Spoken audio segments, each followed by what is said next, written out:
What's up, everybody? Steeler Nation. Man, just some really tragic news with the passing of Franco Harris on Christmas Eve.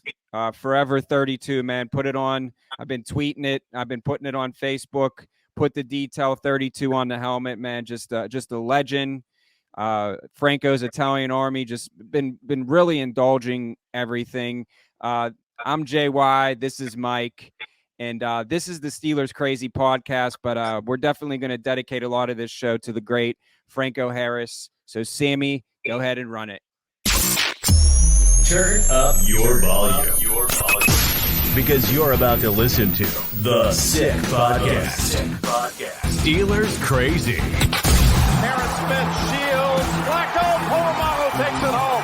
Super Bowl 43. Pittsburgh might be bound for that thanks to number 43. The sickest Pittsburgh Steelers podcast. Sports entertainment like no other. It's gonna be sick. Yeah, as I just said in the intro, I want to be excited and football on Christmas Eve, but it's definitely a somber feel in Pittsburgh. The weather has been crap. I just think as a whole, it's Franco Harris. Not only, I just want to kind of start the show and then we can, break down the game preview a little bit with my man Mike here. He was just so iconic. I was fortunate enough in my career. I'll never forget. It was one of the first bigger shows that I did. And after the show, he came up to me and he said, I don't like rap, but I really like what you did. And that was the first time I met him. And then in September, I was actually at the Steelers 5K with your father. God bless him, still killing it out there on the 5K scene. Shout out Larry Nicastro. He was at the finish line and, just got to talk to him for a little bit, take a picture. And that was the last, he's just so involved in the Pittsburgh community and everyone remembers him for the Immaculate Reception, but he was a Hall of Fame, that was the just one play that was so in the entire football world until this day, 50 years.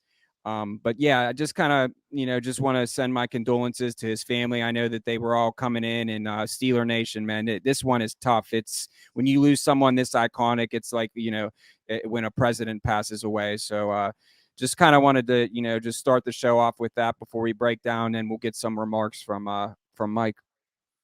Yeah, Mike Tomlin called the Immaculate Reception the most significant play in NFL history. I think it's easy to say that Franco Harris is one of the most significant men in Pennsylvania history, if not NFL history as well. Went to Penn State, of course, ultimately becomes a Pittsburgh Steeler, and the rest is history, Beginning of a dynasty, Franco Harris, right there in the center of it with that Immaculate Reception. You see it every time you turn on some type of NFL historical highlight film, and you're right. What you don't see is the man inside of the helmet and inside of the jersey, who was a pillar in the community, an absolute incredible ambassador for the Pittsburgh Steelers. This is someone who is going to be missed greatly by anyone who has ever met him, not just Steelers fans, not just football fans across the NFL, but anyone I'm sure that's ever met him. I heard a story the other day that he was late on a flight recently and he walked onto that flight and everybody cheered for him and he apologized profusely. He was like, "I'm so sorry, guys, I held up the plane." And everybody was like, "You're Franco Harris." Like, he was flying coach, but people were like, "It's cool. Like, you can do whatever you want because you got the keys to this city, Franco." So yeah, man, I'm completely with you. There is never a good time for a tragic death, right? There's never good timing. But this timing is obviously really difficult given the fact that he was just about to be honored, inducted into the Steelers Hall of Fame, their Ring of Legends there. He was looking forward to this moment so much. He was just talking to some of the media this past week about how meaningful that was to him. I mean, he was on like a full PR tour. I mean, this was like, rather than him winning all those Super Bowls, getting your number retired by a historical franchise. I mean, this was, I'm sure, family was coming into town, Steeler Nation, even if it's going to be minus 25 degrees. I mean, they were there for they painted the end zones yellow. They brought back the block. Everything was there, man. And it's still, he's going to be there in spirit. And we can kind of shift into, the game preview. Obviously the Steelers and the Raiders are the Las Vegas Raiders now. But Steelers and the Oakland Raiders go back, this rivalry was just always, they're just two great, sports dynasties. I say sports dynasties because the Steelers are, I think up there with like the Lakers and the Yankees. As far as, their fan bases, we have, viewers from all over the world. So I just think with that being said, I just think that the Steelers go in there. Kenny Pickett's back. I've been saying it all week. Steelers by 100. I really do not see them losing this game. And also, the Raiders are not used to playing in this weather. They play in a dome, in a comfortable. And I just really think. I know the cornerback. I'm pretty sure one of their cornerbacks is out as well. So that's a key loss right there. But yeah, man, I'm going to be watching it on my couch. I got offered to go to the game 3 times this week. I can't believe you said no to a Steelers game. That explains how damn cold it's going to be. Nah, that puts it in perspective. It was more that it's my daughter's first Christmas, and I kind of wanted to be there for that. My wife might have made me sleep on the porch if I went to the Steeler game. So I'm not weren't sure. going to go anyway in -20. Yeah. It wasn't really like I didn't really ponder on it. Let's just say that. And I just was talking to the sick crew before we hopped on that this is the only time that you will ever see Steeler tickets for $10. Pirate tickets, yes, any day. But Steeler tickets, $10. You're probably not going to see that ever again. Unless we go into minus 30 degree weather. If you're listening to this, if you're watching this, let us know if you're going to the game. Tweet me. Comment on the YouTube. Let us know because I'm curious how it feels, and send us some pictures. Tweet us some. I know a few people going. And listen, if you're in a luxury suite, if you're in a club suite, then it's fine. But I suppose you're gonna need some alcohol in you to fight the conditions, or at least a lot of layers and hand warmers and things of that nature. But I think I want to make a really important point first. Well, I do want to make a really important point here. I don't think that, but I tweeted this earlier today. And I think there is always a lot of pressure on the team when something incredibly significant happens prior to a game, similar to, in the past when there has been guys who pass away, the Kevin Greens, right? You mentioned decals on helmets, teams playing for guys specifically.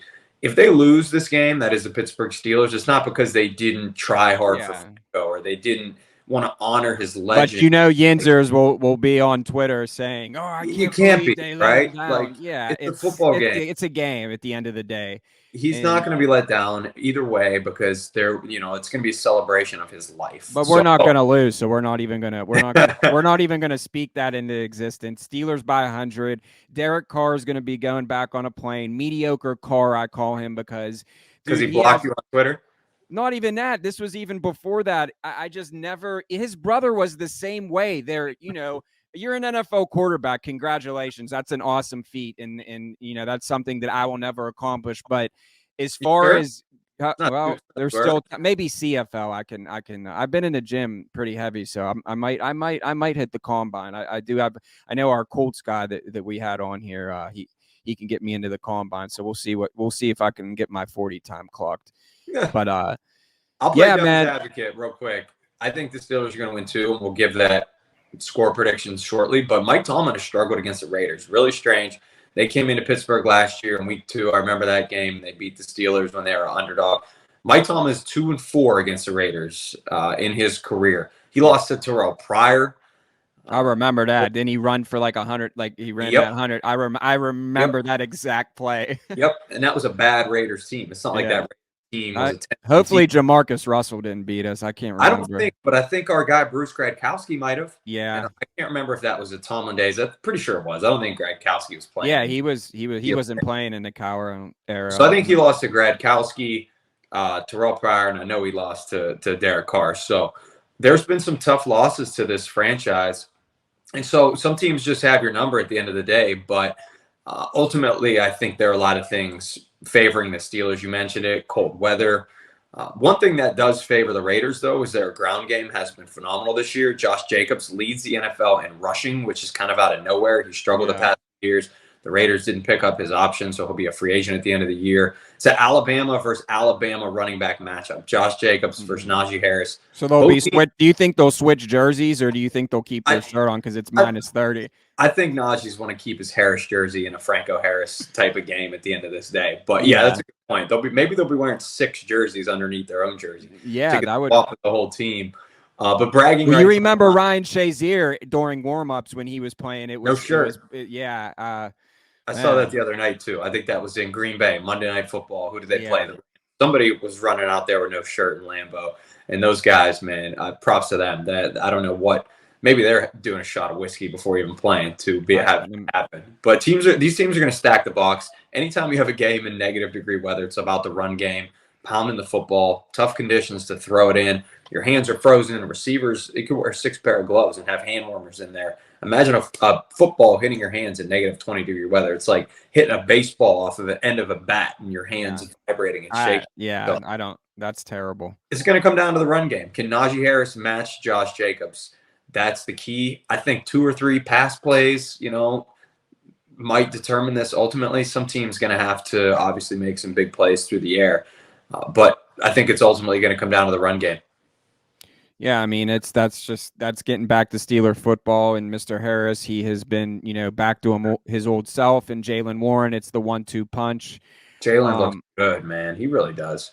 Yeah, and bulldozer. And that's what you need. I mean, you can't, Najee, you want to give him the rock and you want to pound it and give him 25 to 30 carries. But man, I mean, you don't want to do that to any running back. I don't care if it's Derrick Henry, whoever it is. You just gotta split the carries, and that just, a running game opens up the passing game. And I think that if the Steelers can get that and the defense steps up, then I think that we'll be all right. I don't think it's going to necessarily. I think it will be a low scoring game just because of the weather conditions. But you never know. I mean, keep in mind that the last time the Steelers had a home game was against the Ravens, of course, a couple weeks back. They let the Ravens run all over them. J.K. Dobbins was a beast. Tyler Huntley was running on them. So their last game, they were tremendous against it. It was their focal point against the Carolina Panthers. They shut down Deontay Foreman in that Panthers run game. So which Steelers run defense will we get? Will we get the Ravens game Steelers run defense who stunk up the joint, or will we get the Panthers game run defense who came back and said, listen, that's not us. We have a chip on our shoulder. We need to stop this run game if we think we're going to win football games and get it hot down the stretch, because there's still that 0.05 chance that they make the playoffs. Yeah, and look, the Jags just beat the Jets last night. I just went back and rewatched that game on NFL Network. Man, Zach Wilson, I know it's kind of off topic, but man, that might be the biggest butts. I think Ryan Clark said that on ESPN today, man. You said Jamarcus Russell earlier, so where's the bust show, I guess. Yeah. But the NFL is crazy, man. It's the best of the best. And if you're not the best of the best, it doesn't matter. You can, here one day and gone tomorrow, you'll be playing in the CFL, XFL. And that's no knock to anyone in the CFL or XFL, but the NFL is just, it's another level, man. You're playing against TJ Watt, Aaron Donald, those type of guys. And you got to bring your best, or, you're going to be here on the Sick Podcast with us. Nothing wrong with that. I'll go over it again real quick. If you missed me on Tuesday, I think it was last Thursday, actually, I told you what you need to root for the Steelers to make the playoffs. I mean, listen, it's like pulling a rabbit out of a hat. If you could pull off your Sick Podcast hat right now and pull a rabbit out of it, I would put the same chances of that happening as the Steelers making the playoffs. But who knows, man? You could have been at the Petco earlier today, and maybe you have a rabbit stuck under there. The Steelers need to beat the Raiders. Obviously, they need to win out. So they need to beat the Raiders, Ravens, and Browns in their last 3. That would get them to 9-8, which would be close to a playoff spot. Yeah. Unfortunately, they don't have the tiebreaker against the Patriots. They lost to them. I'm not even worried about the Jets anymore. They stink. They're going to lose to the Seahawks next week anyway. They're not going to get to 9 wins after watching what they've done these past handful of weeks.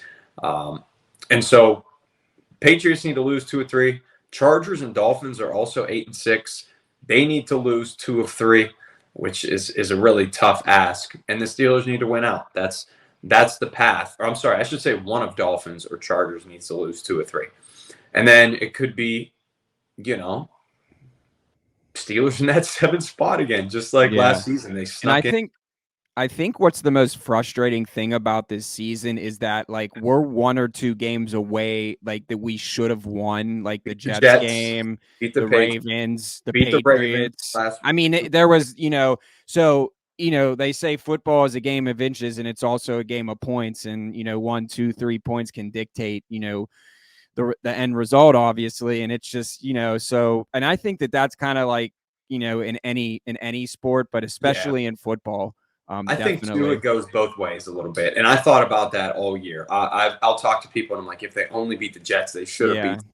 If they only beat the Patriots, they should have beat them. But you and I sat there on Gimme Amaris's couch week 1, and they shouldn't have beat the Bengals. The Bengals should have beat them. So it goes both ways sometimes. You know what I mean? Yeah. That's a win that probably should have been a loss if their kicker can make an extra point at the end of the game or field goal in overtime. So there's some games you lose that you feel like you should have won, and there's some games you win that you feel like you should have lost. We always say it at the end of the day, you are what your record says you are. I don't care what anybody else says. I know there are Jets fans out there talking like, hey, oh my gosh, if Mike White, our backup quarterback, didn't get injured, we'd be in the playoffs. Okay, every single team has a ton of to deal with. Ask our guys right now over at the Sick Podcast, and Nello and Sammy, what the Titans are going through with Ryan Tannehill, some defensive players. Steelers didn't have TJ Watt for 5 freaking weeks. There's no boo-hoo around here. They could have been 10-7 naturally, but there's no excuses in the National Football League. Dolphins didn't have Tua for a while. Like not one team is singled out, but like injuries killed us. Injuries ruined our season. It happens to every single team. Herbert has a rib injury for the Chargers. Like it happens. It happens. It's a long season. What's crazy is I remember we put out a graphic, I think earlier this week, about Deontay Johnson. Like, hey, we're trying to keep Tomlin's. It means a lot to us to keep. And I just had people just listen. This is the standard. Like, what standard do you want? Do you want to play? You play to win the next game. I don't care if you lost 6 games in a row. You play to win the next game. So I don't really understand the Nation's logic in, well, this is what it's not like Tomlin wakes up and like, hey, I want to go 9-8 and miss the playoffs. Like that's not who Mike Tomlin is. Obviously, our playoff success lately hasn't been that good, but again, look at a team like the Detroit Lions who would be happy to go 500. It's like winning the Super Bowl, and that's no knock to them because they have a good team, but it's like where franchises are like, the standard is the standard. If we don't win a Super Bowl every single year, then that's falling short. If we don't make a deep playoff run, that's falling short. That's the Steelers standard. That's what the Rooneys instilled for generations. So to all the Yinzers who are just, oh my, this Tomlin. Listen, man, I've been a tough critic on Tomlin sometimes. I think that he is, could have handled a lot of things better. But at the end of the day, dude, he's a top 5 coach in the NFL. The numbers are there. Like, he has Super Bowls. What more do you want? Do you want to be, a Houston Texans fan? Go jump on their bandwagon and see where that gets you. So it's Steeler Nation, ride or die. The Jets haven't made the playoffs for 12 consecutive. Exactly. I probably since Chad Pennington or Joe Namath. Yeah, we were just out of high school, fresh out of high school. When Curtis Martin played for them. We were absolutely fresh out of high school, trying to talk to girls and learning what life was all about in our early 20s. We're still trying to figure out life. And that was the last time. Imagine how sick this city would be if a decade and a half almost, because they'd burn down all the Acrisure Stadium would be burned to the ground. Just wouldn't exist. So yeah, I'm with you. I think you hit on both points. The standard is not, losing games, right? The standard is not. People just want something to complain about. For sure. But ultimately, he's got to win a Super Bowl because he's had great teams. This is a franchise that expects greatness. You said it's not the Lions. It's not the Jets. the standard should not be hover around 500, barely make the playoffs, get knocked out, because that's what happened last year. It's kind of going to happen this year outside of the playoff part. If you're settling for that for another decade, I don't want that. Nobody wants that. You need a team that's going to be able to win a Super Bowl, and it's going to not be easy with Joe Burrow in that division for a long freaking time, with Patrick Mahomes in the AFC for a long time, with Josh Allen in the AFC for a long time. So you better figure it out quickly, whether it's the head coach, but the don't offensive sleep on Kenny Pickett, quarterback. A lot of parts there that they have to get right before they get wrong. You are watching the Steelers Crazy Sick podcast. Make sure you subscribe. We're on YouTube, Facebook, wherever you get your Apple, Spotify, wherever you get your podcast. We're going to be coming really, really strong in the new year, bringing you great guests in Steeler Nation. Some are just good. Yeah, some are good, some are great, some are iconic. We have it all here at Steeler Crazy. You never know. Maybe we'll bring on a referee one day. So before we head out, I just wanted to tell everyone, whatever you're celebrating out there, happy holidays, Merry Christmas, and we'll be back Tuesday with our friend who just healed up from surgery, Mr. Chris Wormley, number 1 on the field and number 95 in our hearts, of course. You got it back. What? You said number 1 on the field and number 9. No, I said number 1 in our hearts. Number. I don't know. He's not. I've been up since 4 a.m. Give number me a 1 on the field and 95 on our number 1 in our hearts and number 95 on the field. Put it like that too. But I just wanted, all jokes aside, just wanted to, again, just send the condolences to Steeler Nation, Franco Harris and his family, and man, just, as a fan and just being on this podcast, man, it is a great loss. And it just kind of hit me, man, because I wake up early every day and I seen it on the news, and it wasn't even, on ESPN or any big things yet. So like I always, and before, you report something, you want to like double check it, because we know how crazy the internet can be. But tell me this week. Yeah. So just what's your prediction? I'll say Steelers. I'm going to say Steelers 20, Raiders 10. I want everybody to check out our sister site, yinzercrazy.com. Our Adam Davidson wrote an awesome game preview prediction. Talk a little bit about Franco Harris. Also, there were some articles earlier this week. Luke Rinaldi, Roger McNamara touched on the life of Franco, how many people he touched, obviously some of his football accolades. Read those on yinzercrazy.com. I had a couple people reach out to me and were like, I see we already have a Franco article. Do you mind if I write another one? And I was like, you could probably write 100 on Franco, and that wouldn't be enough at the end of the day. So really a lot of credit goes to them. And obviously Saturday is going to be emotional. I also think there's a lot of parts of it that are exciting. When do you get to watch the Steelers on Christmas Eve, the day before Christmas, on a Saturday night against a rival, still celebrating the Immaculate Reception, still celebrating the life of Franco Harris? It's going to be emotional, but at the same time, it's as Mike Tomlin said, if there's a scoreboard lit up in a stadium, it's significant. So it's a significant game. It's going to be a big game because the winner still has hope. The loser can essentially pack their bags and get ready for golf in the off season. Adam predicted 14-7. That's why I reference yinzercrazy.com. It's a little too low scoring for me because it's not going to rain, snow, or sleet. So I'm going to go Steelers 19, Raiders 17. Wow.